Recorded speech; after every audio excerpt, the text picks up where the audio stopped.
So, hello guys.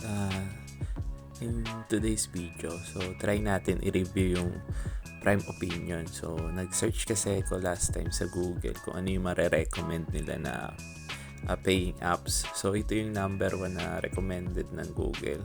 So, itatry ko siya kung totoo ba talaga na paying app to, na legit ba tong apps na to.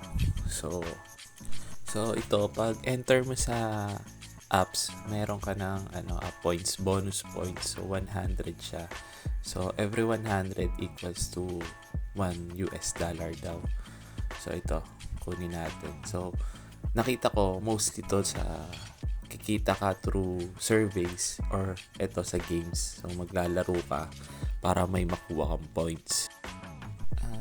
Sa ngayon, meron akong nilalaro. Dinownload ko yung Merge Restaurant.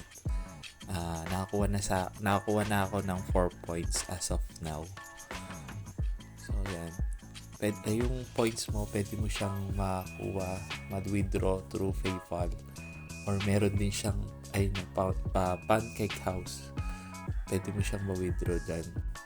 Kapag sa PayPal mo siya withdrawin, so ang minimum niya is $5. Katumbas niya ay 500 points. So sa tingin ko, kaya naman siya sa isang game kasi makakuha ko ng at least 1,000 points dito sa Merge Restaurant. So update ko kayo guys if legit ba tong apps na to.